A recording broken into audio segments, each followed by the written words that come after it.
Hello, and welcome to this video. I thought for today's video what we would go over is some things that I think you should personally do when buying a Steam Deck. Or if you already have a Steam Deck, some things that you might haven't done that you should do. Starting off with number one, this is actually something that you should do that's more hardware-wise, and that is buying an actual case. Now, this case is a travel case, and it is pretty hard. You can kind of hear it. It's very tough on the outside, but this is actually a two-part case from Dbrand. I would recommend getting any kind of case, but a travel case is also, pretty good. Really taking the case off, you're given the actual Steam Deck. Now, this whole thing was from Dbrand. I got it before I actually got my Steam Deck, and I can't remember the name of this skin that I got. But it's very easy to actually apply the skin. The skin you don't really need as much, but I do recommend the actual case. Now, this case does have a built-in grip, and it also has a built-in kickstand. And on the underside of the kickstand, you probably can't see it because of the lighting, but there are 4 SIM card holders, which is also very, very useful to have. Next thing you should do, quite honestly, is literally just download some games and just play for a few hours. There's no need to rush into anything crazy whenever you get a Steam Deck. I mean, you just bought this really nice piece of tech, so my biggest recommendation when you get one is quite simply turn it on, make sure it's charged, download some games, and just play for a few hours. Just, play with the controls, get used to everything, and just have fun with it for a little while. Next thing I think you should do, and this is after playing for a few hours, maybe you want to do this a little bit sooner, but I would recommend downloading DeckyLoader. Now, if you don't know what DeckyLoader is, it basically is this kind of side-loaded thing that you can get on your Steam Deck that allows you to download a ton of plugins, and this goes anywhere from changing the animations for when you turn on your Steam Deck, when you turn off your Steam Deck, when you put it in sleep mode. You can get custom backgrounds, custom wallpapers. You can even get things where whenever you click on a game, you can actually see a badge at the top that shows how compatible that game is with the Steam Deck. A ton of things on the DeckyLoader, and that would require a whole separate video. But a few of my personal favorite highlights is the Proton DB badges. That's the thing I just mentioned, where you basically have, I'll probably put up a screenshot somewhere, or just like a picture that I take, if I remember.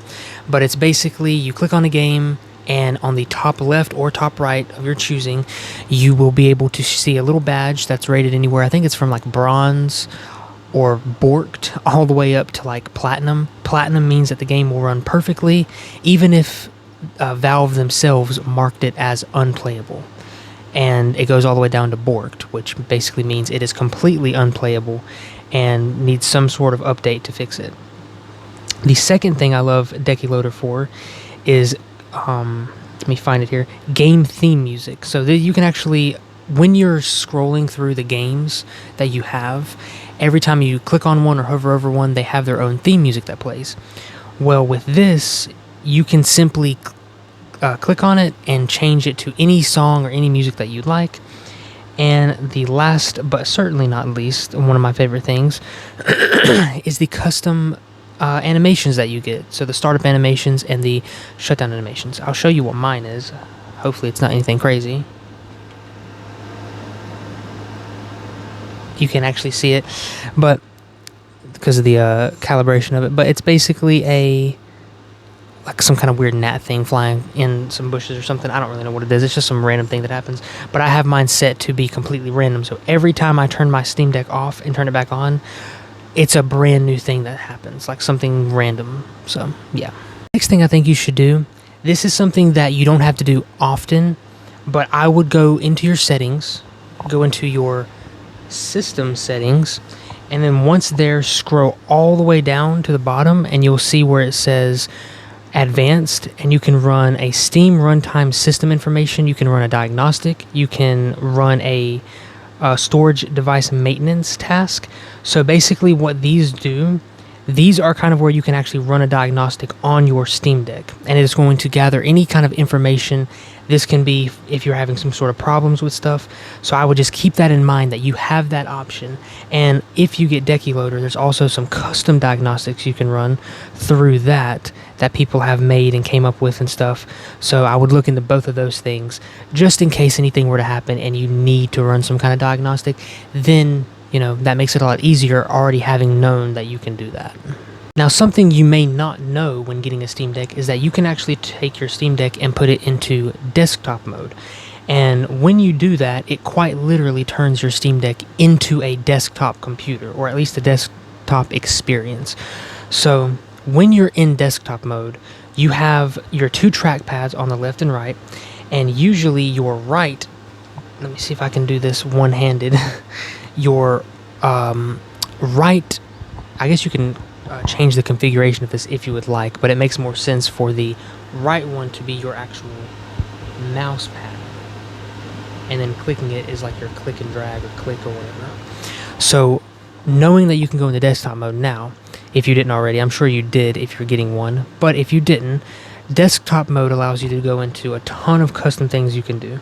Something that I would recommend doing is downloading EmuDeck.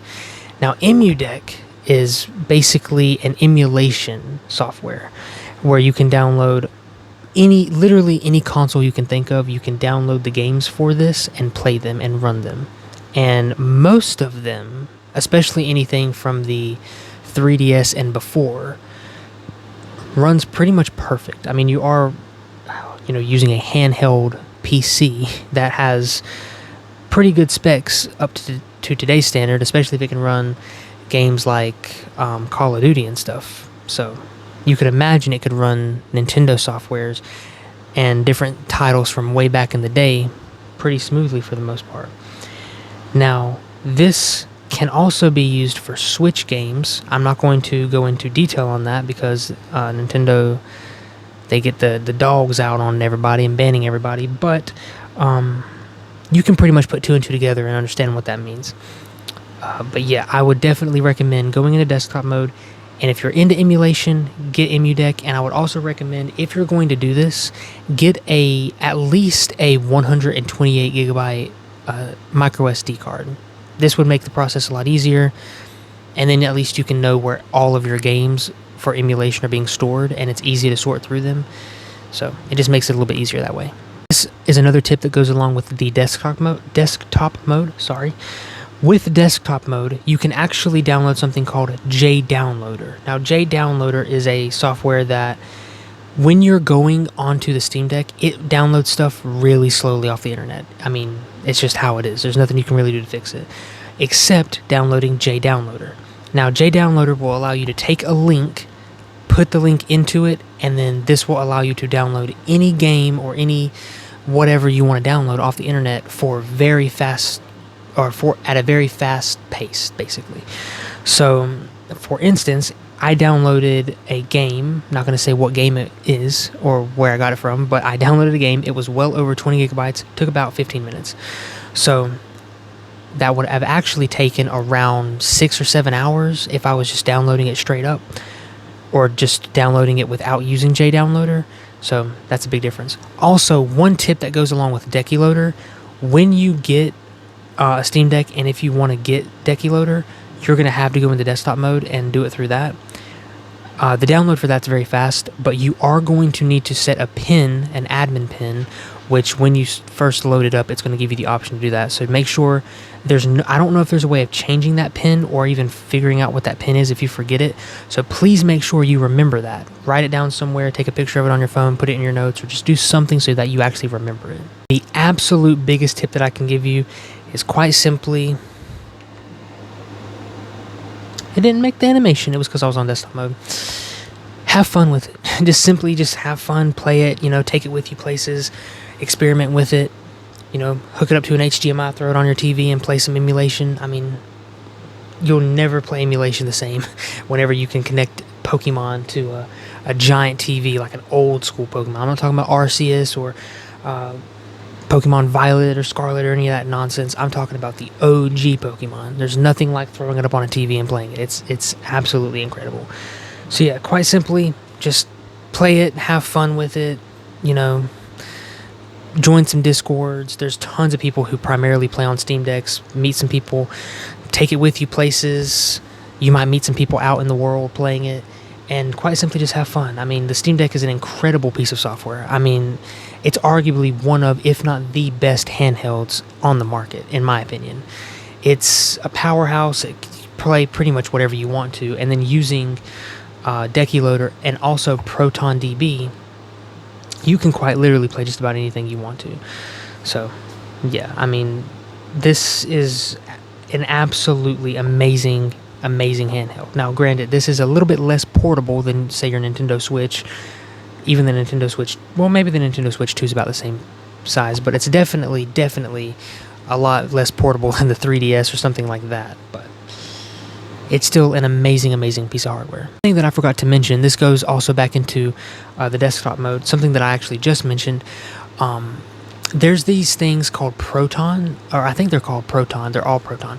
It's basically when you go to load a game, when you go to your, let's say if the game's not compatible or like it would not normally run on the Steam Deck, you can open up the boot options of this game, and instead of booting it like you would normally boot like your SteamOS, like standard stable build, you can actually run it using like Proton Experimental. Now what this does, it basically allows games, one of the games that I had trouble playing was Watch Dogs Legions. Now, I got Watch Dogs Legions, I have Watch Dogs Legions through Ubisoft. So since I don't have it through Steam, I had to go offload it using a software, I can't remember the name right now, but it basically allows you to download games from like Epic Games or pretty much any other application besides Steam. So I downloaded Rocket League through it, and I downloaded Ubisoft. Now Rocket League was through Epic Games, but when you go to load those games, they don't actually load. They'll give you some sort of error. So to fix that, you would have to make sure all of your Proton, I don't even know what they're called, like Proton runtimes. I'm not sure what they're called, but you need to make sure those are updated, which you do through the desktop mode. And then once those are updated, then you can actually turn on Proton Experimental, which allows you to, I think you actually have to install these Protons. I can't remember exactly how to, so I would say look that up. That's something you probably need to do. It's, in my opinion, a necessity if you get a Steam Deck. But make sure you have that. And then when a game does not work properly, especially if you download it from the desktop mode, make sure that you go into the settings of the game, go to properties, and then change the runtime opener, like the runtime variable for that, for the Proton Experimental. 9 times out of 10, it'll make just about any game run, even if it's not necessarily compatible and the controls are all crazy, it'll still technically work. Yeah, that's all I got for you guys. Like I said, the biggest tip that I can give anybody getting a Steam Deck is just have fun with it, download some games. You don't even have to do anything. If you get one, you could just buy one and then download whatever games you have on Steam and just love it and play it. Especially games like Moonstone Island, that game's incredible on the Steam Deck. Stardew Valley, even there's like a lot of the cozier games like Terraria and stuff. They work amazing on it. But yeah, at the end of the day, just to have fun with it. It's an amazing piece of hardware. Tons of stuff you can do on it, on or off of gaming. You can even use this for work if you want to. I've taken it to school and used it for school before whenever my laptop wasn't working.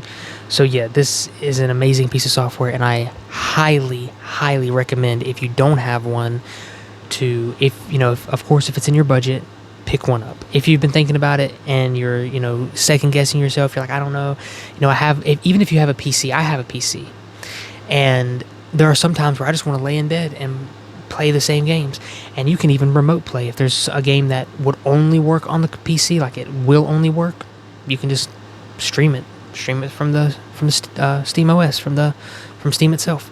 But yeah, highly recommended. And at the end of the day, I mean, just play your games, play whatever you want to do. But yeah, thank you so much for watching. If you enjoyed it, please make sure to like, follow, subscribe. Well, that's the same thing as subscribe.